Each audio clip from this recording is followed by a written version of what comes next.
Boa tarde. As denúncias feitas pelo ex-secretário da CEINFRA, Gilberto de Deus, também estão sendo apuradas pelo Ministério Público de Contas do Tribunal de Contas do Estado. Uma ação encaminhada ao TCE pede a suspensão de todos os pagamentos que o Estado vem fazendo a construtoras. No mês passado, Gilberto de Deus denunciou ao Ministério Público do Estado um possível esquema envolvendo o governo do Amazonas e empresários que estariam lucrando em cima de obras no interior e também na capital. O procurador Rui Marcelo, do Ministério Público de Contas, enviou no último dia 23 este documento ao TCE.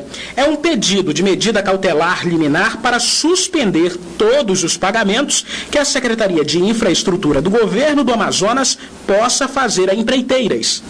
Paralelamente a uma proposta ao governo do Estado, ao Executivo, para que faça uma auditoria de curto prazo, tendente a apurar essa situação toda. Na representação, o Ministério Público de Contas diz serem gravíssimas as suspeitas de superfaturamento em 16 obras do governo do Estado já executadas. O levantamento destas obras foi feito pelo engenheiro Gilberto de Deus, enquanto esteve à frente da CEINFRA. O que deve ser feito, ou seja, é simplesmente checar. As minhas informações são verdadeiras. Como é que se checa? É ir no local das obras, verificar se as obras estão feitas ou não estão feitas. Tanto o Ministério Público, inclusive a imprensa já deveria ter ido no local das obras verificar se a obra está feita ou não, se é verdade o que eu estou dizendo ou não. Uma outra denúncia feita pelo delator Gilberto de Deus e considerada gravíssima pelo Ministério Público de Contas diz respeito a um contrato celebrado entre a Secretaria de Infraestrutura do Estado e uma empresa chamada Egos Consultoria de Engenharia e Projetos Limitada. Esta empresa foi contratada pelo governo do Amazonas para fiscalizar obras no interior do estado. Um contrato que chegou a aproximadamente 135 milhões de reais. Porém, a promotoria questiona até estas fiscalizações. Segundo o ex-secretário de José Melo, dos 135 milhões, o governo do Amazonas já pagou 55 milhões à empresa. Ela fez o projeto, ela fiscalizou e não denunciou que as obras foram pagas, não está feito. E por que não utilizou engenheiros da CEINFRA para fazer isso? Essa pergunta tinha que ser feita para a secretária Valdir e para o governador, não para mim. É com certeza 10 vezes mais barato fiscalizar com nossos engenheiros da CEINFRA, que são competentes, são engenheiros antigos, têm experiência. Agora, é preciso que se faça justiça. As obras que a empresa Egos deveria fiscalizar são várias. As que mais chamam a atenção é a construção desta ponte no município de Coari, a Ponte do Pera, de pouco mais de 240 metros e que deveria ter sido concluída no ano passado pela MCW Construções. O valor da obra? 11 milhões de reais. Deste montante, 9 milhões já foram pagos. Porém, nessas fotos atualizadas, nem de longe esta estrutura parece ser de uma ponte. E, inclusive, foi feito mais um aditivo dessa ponte. 100 mesmo ela está concluída. 100 mesmo não está concluída, nem a metade, não tem 30% da ponte feita. Está feito as duas cabeceiras foi feito o ano passado e mais um pilar. Uma outra irregularidade está na construção de uma ponte entre o centro da cidade de Tefé e o bairro Abial, no interior do estado. Em 2013, o governo do Amazonas pagou à Vila Engenharia quase 7 milhões por esta obra. Mas o que até hoje foi feito de ponte? Apenas a implantação de 6 estacas. 6 estacas e um pedaço de aterro. Quando eu assumi, a primeira providência foi mandar suspender, que ele já ia retomar a obra, fazendo esse projeto. Mandei suspender que esse projeto está completamente equivocado, está errado. Do interior do Amazonas para a capital Manaus, Gilberto de Deus, que ficou apenas 27 dias à frente da CEINFRA, também formalizou denúncia no MPC de que o governo do Amazonas pagou 26 milhões de reais às obras do famoso monotrilho. No entanto, o projeto não saiu do papel. Não vejo nenhuma obra do monotrilho feita, não sei o que foi pago, mas lá no controle financeiro, se eu olhar no site da CEINFRA, está lá, foi pago 23 milhões, não me engano, 23, 26, não lembro agora, mas é 20 e poucos milhões. mas no monotrilho efetivamente não ter feito nada. Em Manaus, o governo, por meio da Secretaria de Cultura, também deu início a mais uma obra que não foi concluída: a construção da quadra da Escola de Samba Reino Unido da Liberdade. O convênio, como diz a placa, é de abril de 2013. Segundo o ex-secretário, o governo já pagou à empresa Embrac quase 3 milhões de reais pelo prédio. E até hoje, ele segue inacabado. Todas estas denúncias e várias outras feitas por Gilberto de Deus já estão neste pedido de liminar, que deve ser analisado pelo Tribunal de Contas do Amazonas. Não há um prazo certo, mas há prioridade assegurada regimentalmente para a análise tanto do mérito de representações do Ministério Público quanto de pedidos de medidas cautelares. Na próxima segunda-feira começam as audiências públicas para que a população também possa apresentar sugestões ao plano de mobilidade urbana encaminhado pela Prefeitura à Câmara Municipal. Esta manhã, vereadores fizeram uma panfletagem para divulgar o cronograma das discussões, que serão divididas por temas. Se a mobilidade começa quando saímos de casa, para muitos as dificuldades são grandes. Primeiro pelas calçadas. Olha aí o Gelson tendo que se arriscar.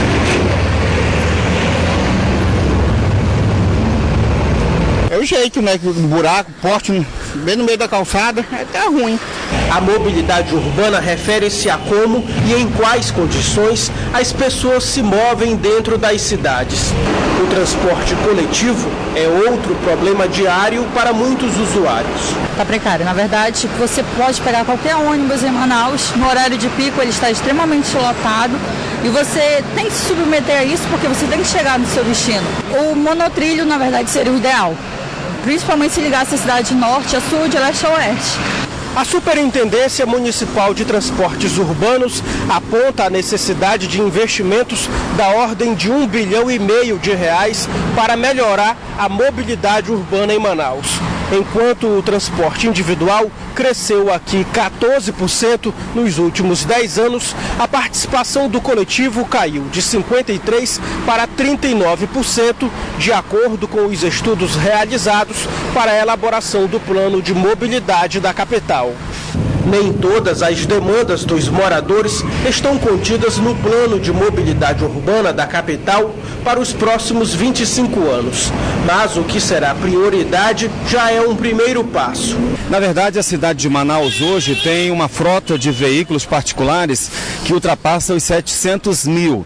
De transporte coletivo, nós temos uma frota de 1.400 ônibus. Aí, se você pegar toda a população de Manaus, que é de 2.030.000 pessoas, e colocar dentro da frota de carros particulares, sobra vaga. Está na hora da cidade pensar qual é o rumo que deve ter na questão da mobilidade. Se a gente não tomar providências a partir de agora, logo logo a cidade vai parar. A sociedade civil organizada ainda pode ajudar com sugestões. Por isso, vereadores e servidores da Câmara Municipal de Manaus estão indo às ruas divulgar o calendário das audiências públicas como parte da análise do plano por uma comissão. Essa discussão ela tem que ser feita com a comunidade, com o todo. Por isso que a gente hoje veio para a rua para chamar a população para essas audiências públicas. Além da ampliação de ciclovias, o plano de mobilidade urbana também prevê a construção de novos terminais de ônibus com a implantação de bicicletários ao público dentro destes espaços. E as audiências serão realizadas na Câmara Municipal a partir das 2h da tarde, a partir de segunda-feira. A Polícia Militar, junto com a Polícia Federal do Amazonas, por meio da Delegacia de Repressão a Entorpecentes, realizou uma vistoria na manhã de hoje no Complexo Penitenciário Anísio Jobim, o Compage. Durante a ação, os agentes encontraram no telhado do Pavilhão 2 diversos aparelhos eletrônicos, como celulares, roteadores de internet, cabeamento, rádio HT, antenas, além de um notebook que pode conter registros importantes sobre a organização criminosa comandada por traficantes transferidos para presídios federais. Uma espécie de estatuto da organização em folhas impressas também foi apreendido. A revista desta quinta-feira ainda é desdobramento da Operação La Muralha, deflagrada pela Polícia Federal na última sexta-feira e que resultou no cumprimento de 90 mandados de prisão. Um homem de 45 anos foi encontrado morto esta manhã com 2 tiros na cabeça em um ramal do bairro Tarumã, na zona oeste da capital. Segundo informações da 20ª Companhia Interativa Comunitária, o homem pode ter sido vítima da disputa de terras no local. O corpo foi encaminhado ao Instituto Médico Legal e o caso será investigado pela Delegacia Especializada em Homicídios e Sequestros. O Amazonas busca autonomia para ter acesso a um recurso bilionário proveniente dos créditos de carbono. A ação consiste em receber dinheiro de outros países para manter a nossa região de floresta em pé. Um projeto de lei que habilita o Estado para receber esses créditos foi aprovado ontem na Assembleia Legislativa do Estado, mas o assunto ainda deve ser alvo de muita discussão entre políticos e ambientalistas. Manter a floresta em pé para obter recursos internacionais. Esse é o plano do governo do Amazonas, que nesta quarta-feira conseguiu aprovar por unanimidade na Assembleia Legislativa do Estado um projeto de lei que habilita o Amazonas a captar créditos de carbono. Um direito dos amazonenses que já presta muitos serviços ambientais e que não são remunerados. É poder fazer com que o Amazonas, que tem a sua floresta quase intacta, possa receber por isso. Países altamente desenvolvidos, como o Japão e Estados Unidos, por exemplo, são grandes poluidores do meio ambiente. E essa poluição contribui diretamente para emissões de gases do efeito estufa. O resultado é o chamado aquecimento global. E para compensar o estrago do planeta, desde 1998, o Protocolo de Quioto assegura que esses países poluidores podem pagar para nações que possuem regiões de florestas mantê-las intactas.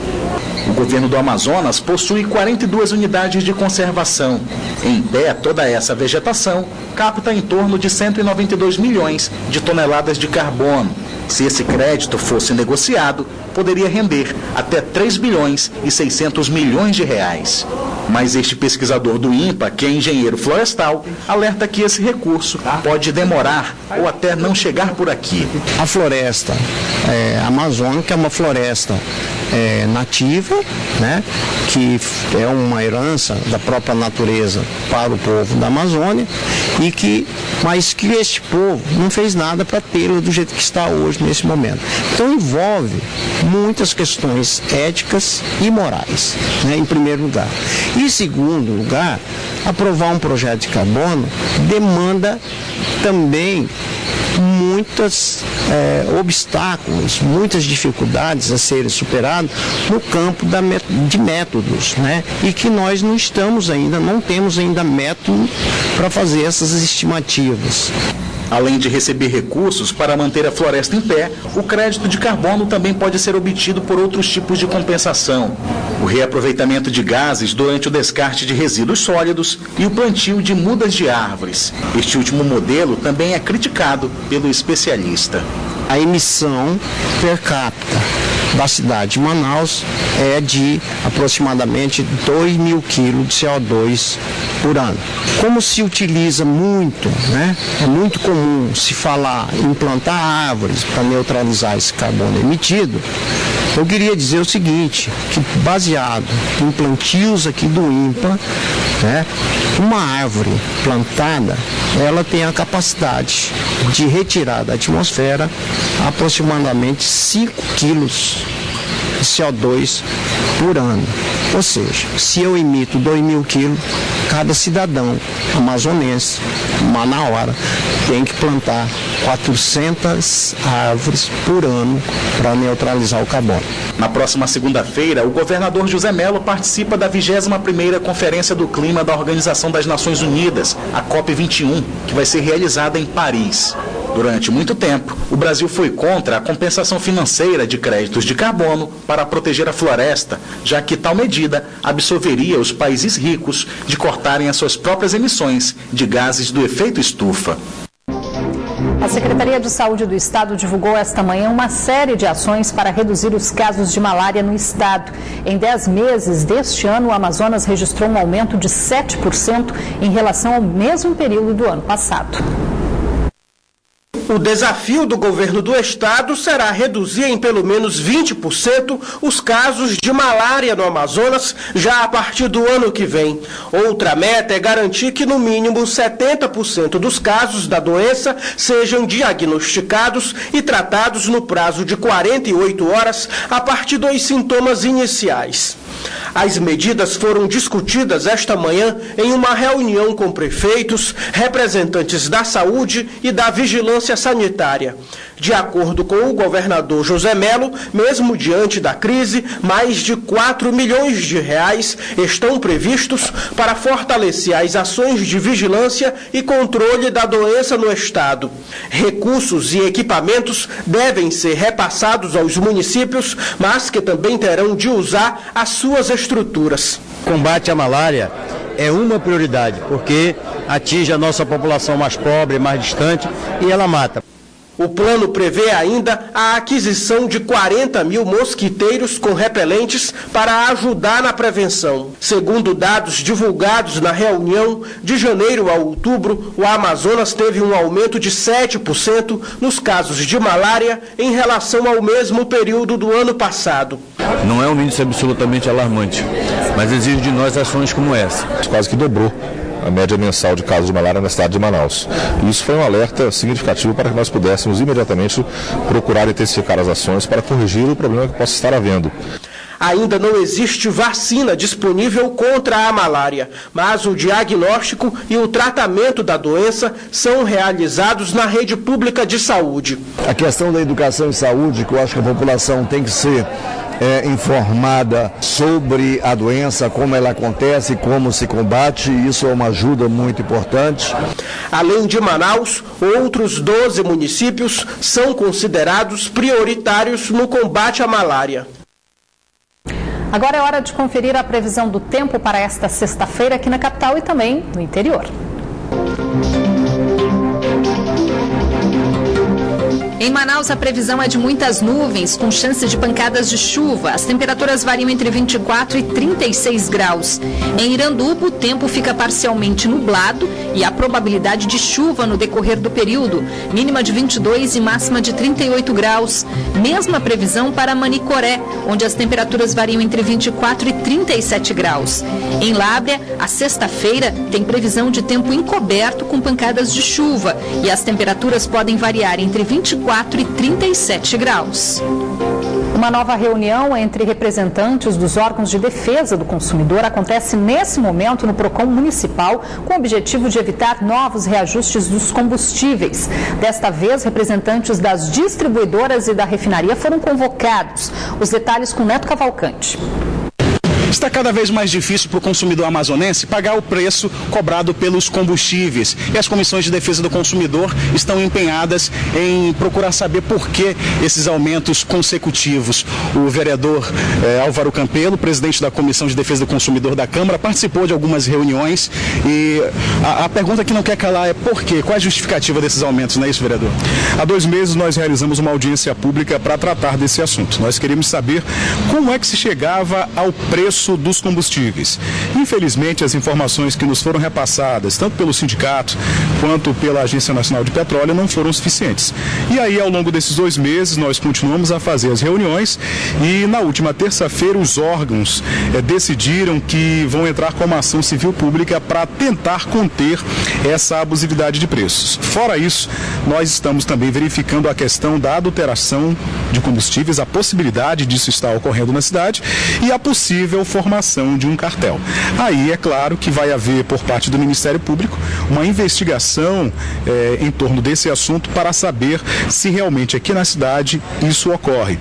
Tanto que hoje, na quinta-feira, nós estamos realizando mais uma reunião na sede do Procon Municipal, ali na rua Tarumã, chamando a Agência Nacional de Petróleo, chamando a REMAN e também agora convidando tanto a Arsan quanto a Cigás para fazer parte dessa discussão, porque o Sindicato dos Taxistas nos forneceu a informação de que houve um aumento de 35 centavos no gás veicular natural. Isso tem que ser apurado, isso tem que ser visto e os órgãos de defesa do consumidor estão aí unidos, irmanados para tentar resolver essa questão. Neto Cavalcante para o Band Cidade. O ministro de Minas e Energia, Eduardo Braga, está em Manaus e esta tarde vistoriou as obras da usina Mauá 3 que foram retomadas no mês passado após 22 meses de paralisação.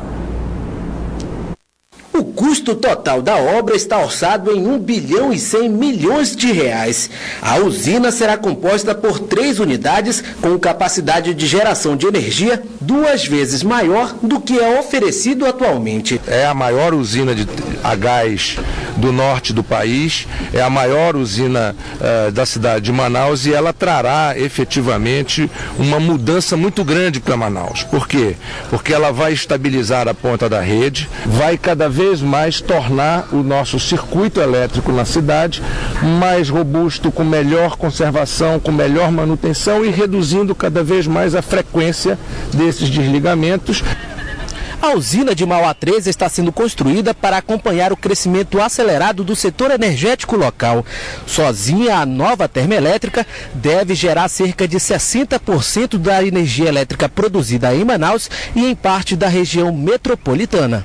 É desta tubulação interligada a Urucu que vem o gás natural para mover as unidades geradoras de energia elétrica de Mauá 3. São 2 unidades turbinas a gás, onde vão ser consumido o gás, e a terceira unidade a vapor, que vai ser tocada pelo vapor produzido pela exaustão das 2 primeiras.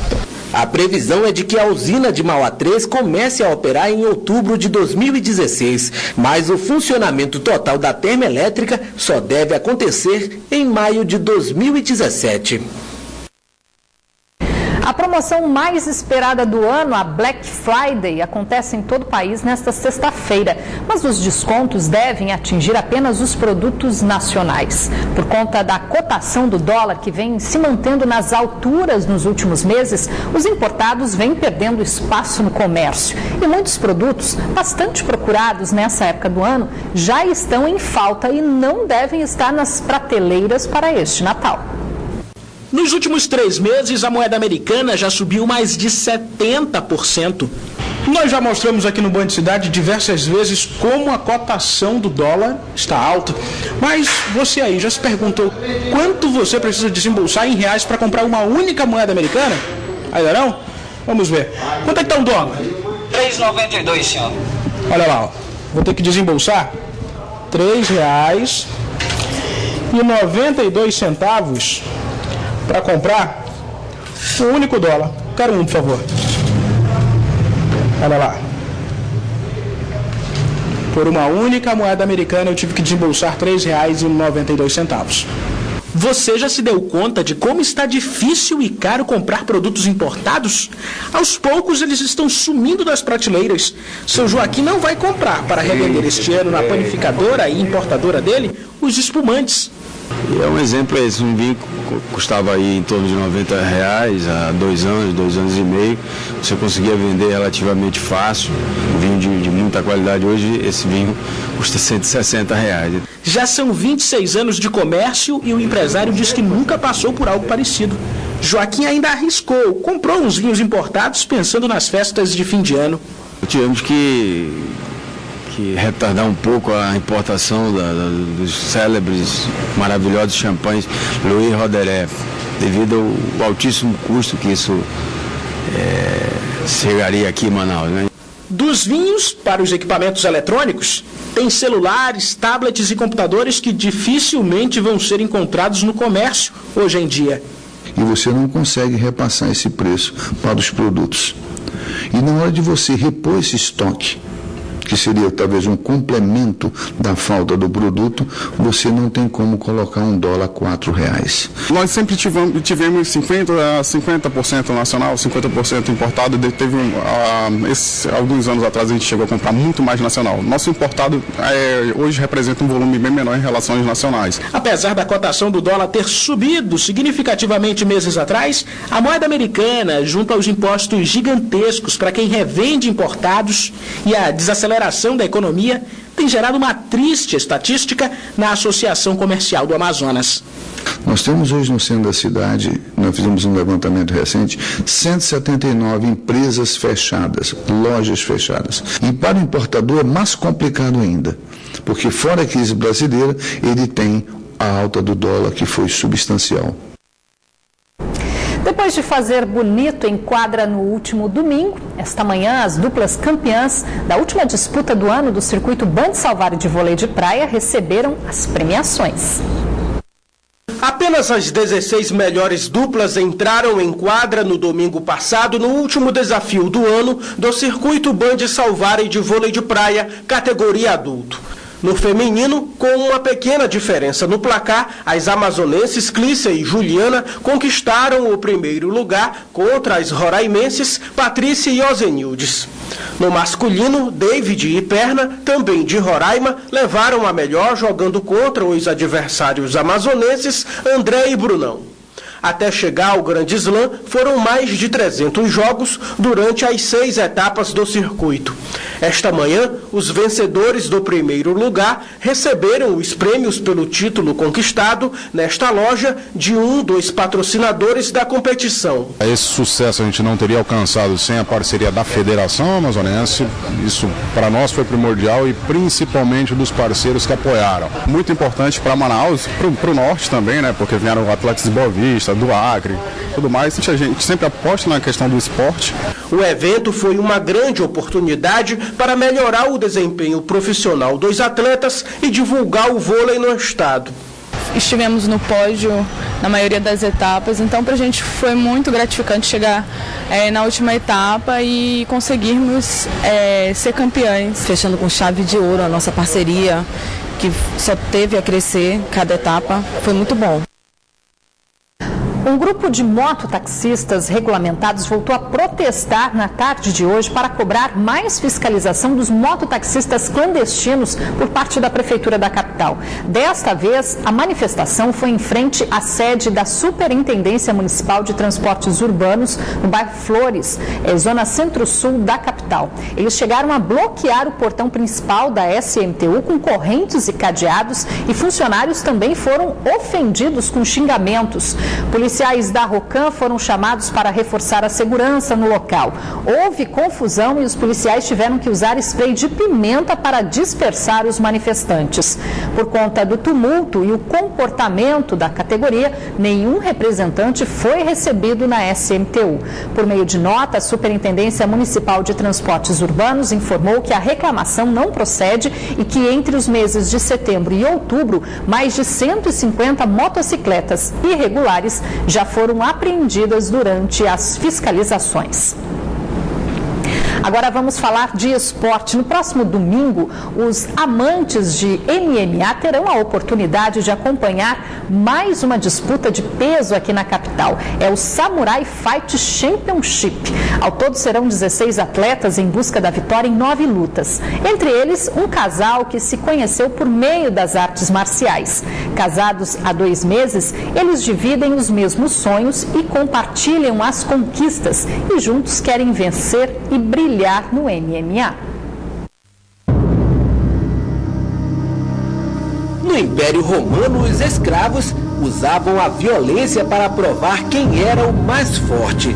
Os combatentes se enfrentavam na arena e a luta só terminava quando um deles morria, ficava desmaiado ou sem condições de combate. Com o passar do tempo, a luta virou símbolo de superação. Hoje atrai milhares de espectadores apaixonados por um esporte que pode até ser agressivo, mas é considerado saudável.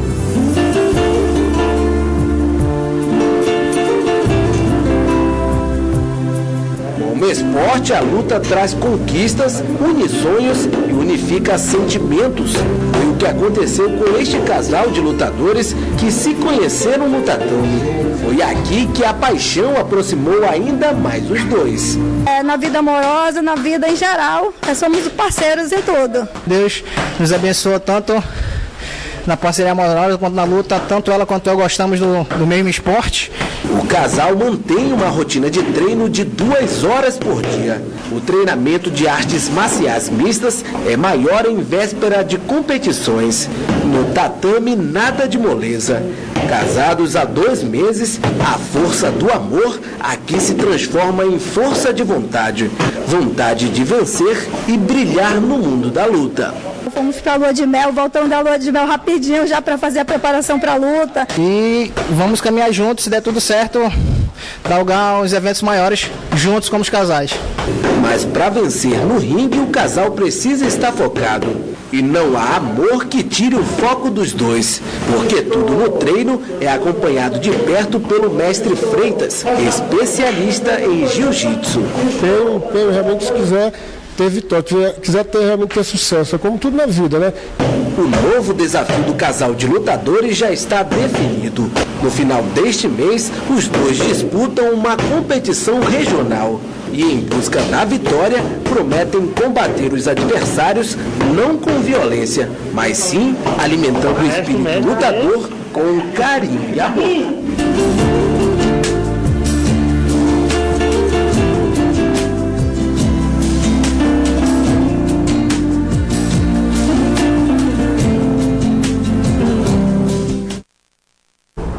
Boa sorte para eles. Logo depois da propaganda política obrigatória, você fica com o Jornal da Band. Boa noite. Até amanhã.